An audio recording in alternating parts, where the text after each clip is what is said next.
you have better, more confidence and higher mental toughness. So, here it comes. So we get into the thing about, you might just do a drill to make them tougher mentally. And also, am I just doing things to improve footwork? Or am I doing things to improve my ability to be posturally in control and direct my forces, project my hips where I need to go? The good stick figure thing. So, again, I know I'm a bold guy, so it sounds like I'm against the internet. But if you Google search agility, most of the pictures that come up are this kind of stuff. Either the dot drill or the agility ladder. And I've never figured it out. And, you know, I study a little bit. I look at this stuff. I research this stuff. When I turn on film and I watch the film, basketball game, soccer game, football game, I don't see anything where there's a whole lot of footwork and the hips don't go anywhere. Every athlete that I work with, when they plant their foot in the ground, it's to send their hips somewhere else. That way, back that way. So the same thing was the agility ladder. And some of our guys love the agility ladder. So they'll do it, you know, we'll do our workouts and then they'll go find an agility ladder and they'll get out because that's what they did in high school and that type of thing. And here's what we see. Like,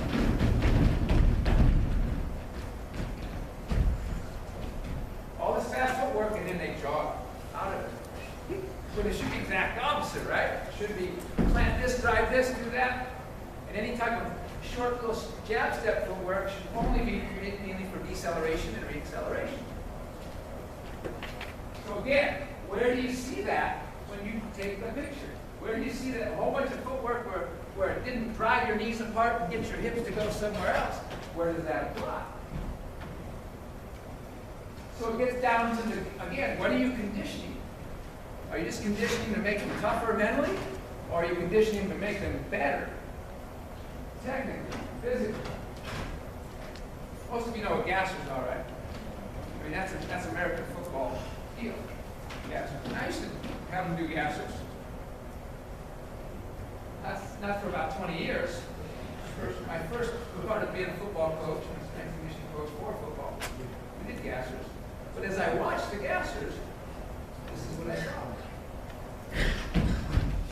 I just got to survive this. How many more we got? Okay, guys. Is that what we want to see on a Friday night or a Saturday afternoon? Okay. So for anything that we're doing, again, let's balance the scale. If I'm looking at these guys run, and they're working hard, they're sweating, they're grinding it out, it's hot, it's double days, whatever.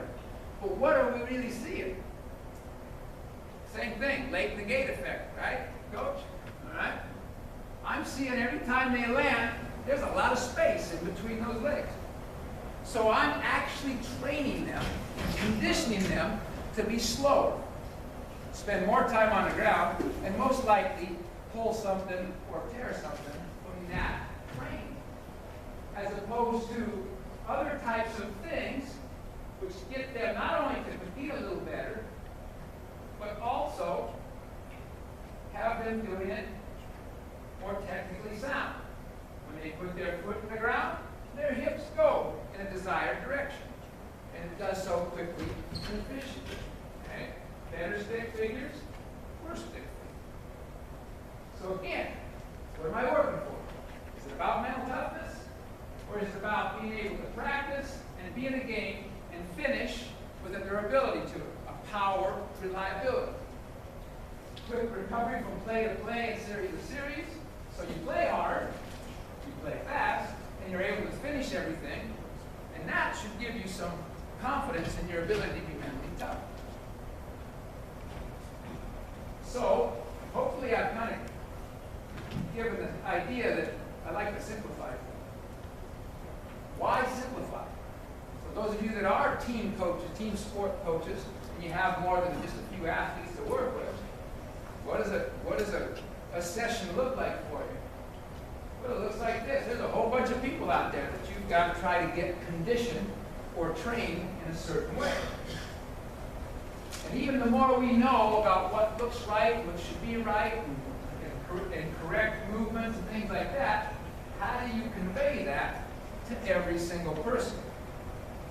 So for us, and if you can, and I know Chris and Tony have, and some others, Giff and some others, if you look at the stuff, like the Franz Bosches and those people that have been doing, the research that's coming out from a lady named Gabrielle Wolf, who's at the University of Nevada, Las Vegas, there's an external focus technique, or there are zillions of these external focus things that can get a better skill acquisition than if you're trying to get them to think about it internally. Oh, I want to pick this knee this way and have this thumb in the right foot and that type of thing. So for us, it just comes to what conditioning exercises we do. The exercise elicits them a certain external focus to try to get the job. So our progressions and everything are, so like for our conditioning, our speed and agility and speed, endurance, reliability conditioning, we start to start.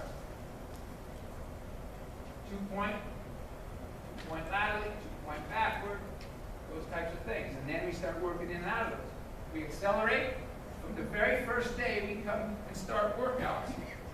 So let's say a team just got done. At the end of the season, we give them a week to 10 days off, and then we come back. When we come back, we go fast. We only go fast for about 5 yards for a couple of days. Then we go fast for 10. And we do it in terms of a certain, like we use these acceleration ladders, track coaches know it as a stick drill, that type of thing.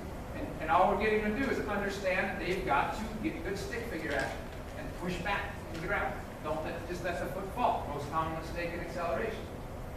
We'll do things barefooted. Several coaches have already talked about this. Right?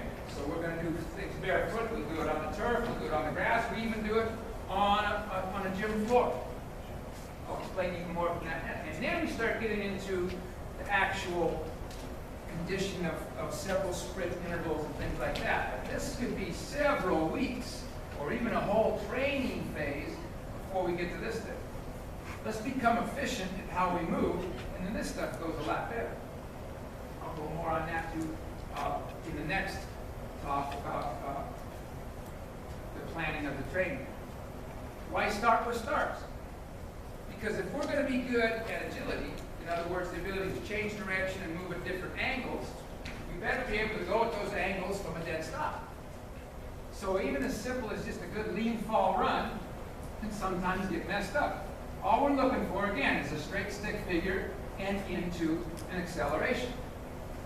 But what most of the athletes I work with when we first start doing this is if this is the starting line, and I'm here, okay, we're just going to lean, fall, accelerate. First out for about 4 to 6 steps.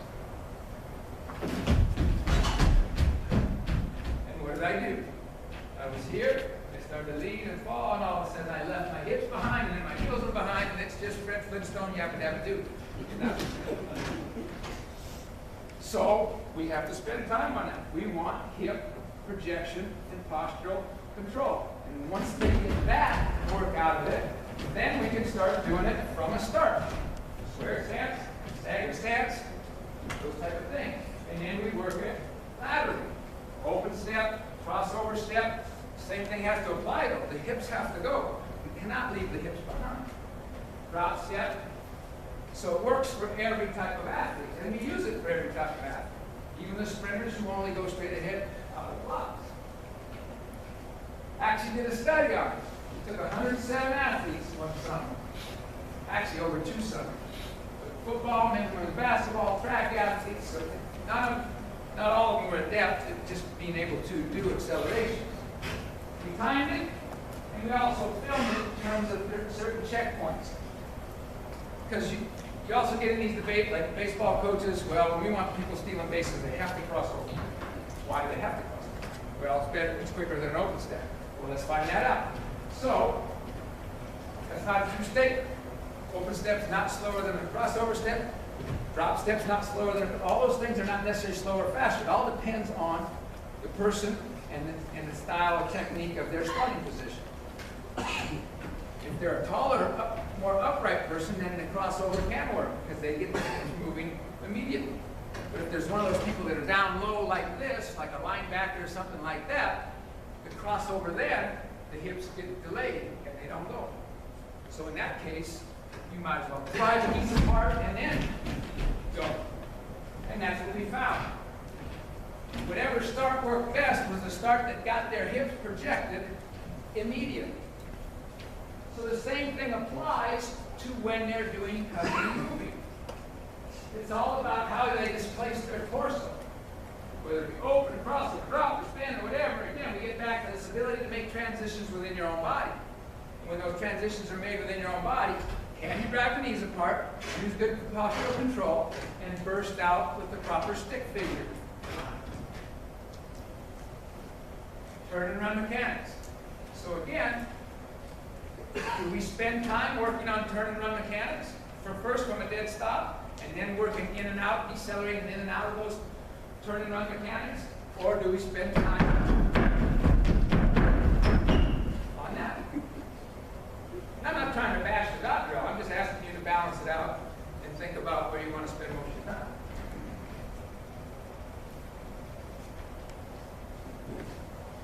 Because true agility or true ability to move on a field or a court or things like that comes down to two simple things.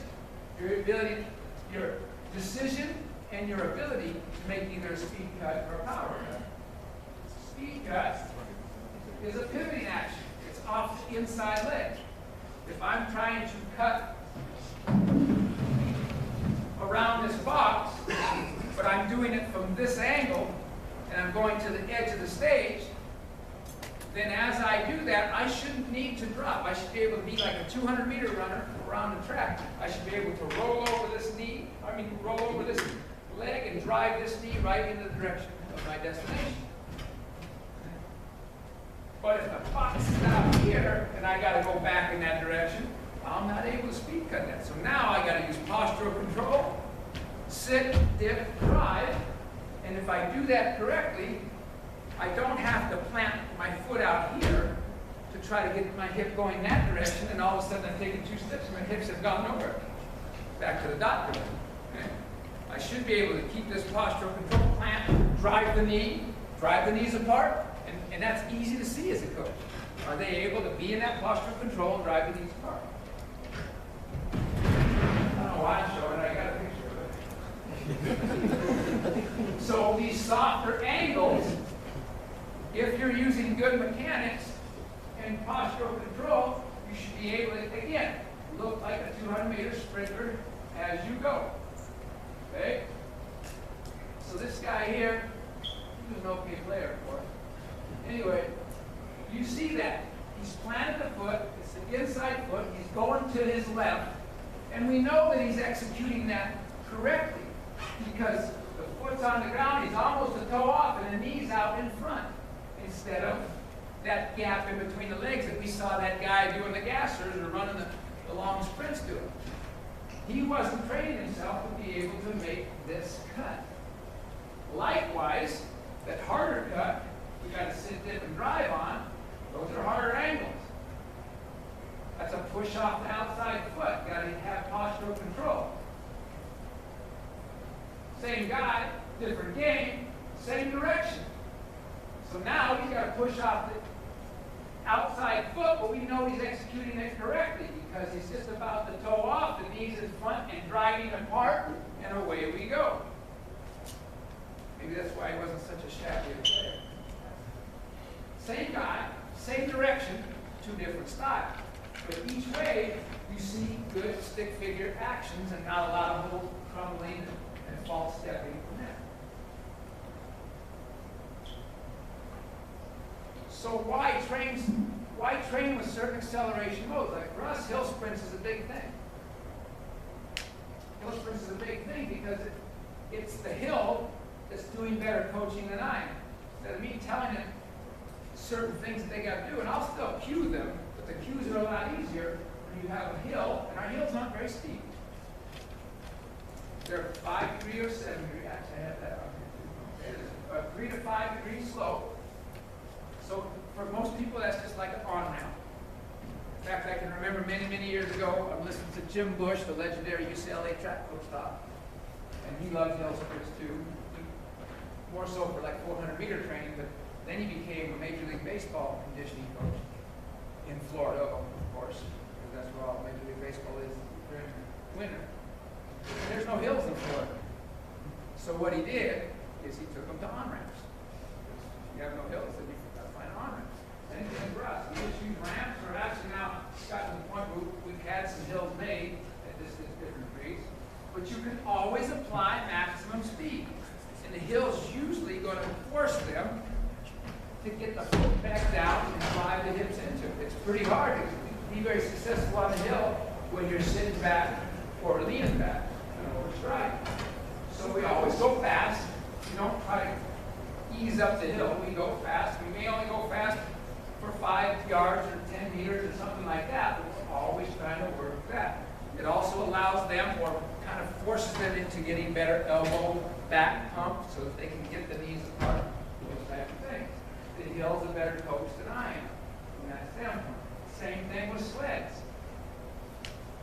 Sleds will do the same thing.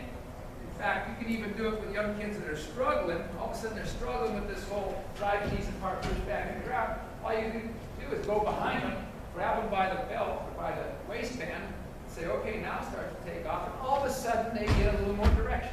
Their stick figure gets better.